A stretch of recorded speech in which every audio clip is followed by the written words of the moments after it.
This woman tells me what she's seen firsthand is a dire situation that's completely unacceptable. She goes on to say Tennesseans should expect better and demand better.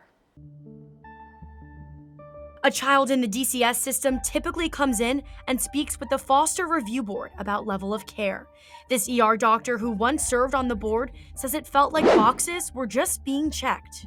We had a child sitting in front of us on the board. She was probably in her early teens, I would bet. Maybe she was 10 or 11.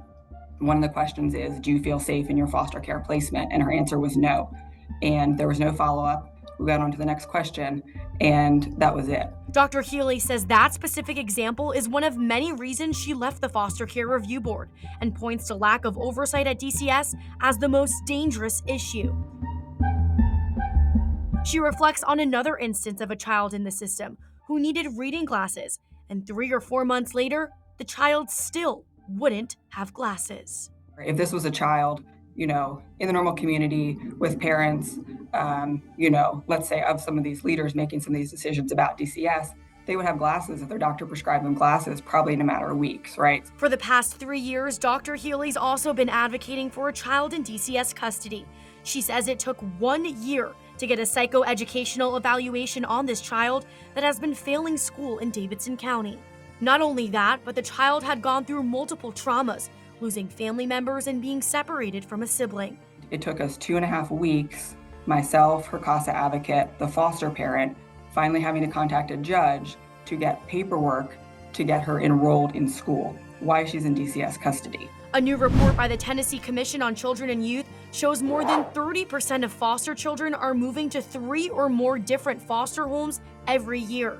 This child, Dr. Healy says, lived in 3 foster homes within a couple of months. A system that's supposed to be helping is actually doing the complete opposite. Yeah, absolutely. And I think the important thing that I want to state is, you can't blame the DCS caseworkers. These are people who went in with passion, to serve. Dr. Healy feels there's no sense of urgency from DCS to take immediate action. We don't have years. Lawmakers like Democratic Senator Heidi Campbell are trying to work on legislation with caseload caps to help caseworkers who tell Campbell they're stressed and overworked. Inevitably, that whole airplane, you got to put your mask on before you help the child. The reason is because we can't help people if we're not doing well. Right now, lawmakers are looking at a caseload cap of 15, but DCS Commissioner Margie Quinn has said in the past they will not be able to comply until DCS is fully staffed, which could take months or even years. Some lawmakers are even calling on the governor to issue an executive order and make sure the proper funding is there to address all of these problems as quickly as possible.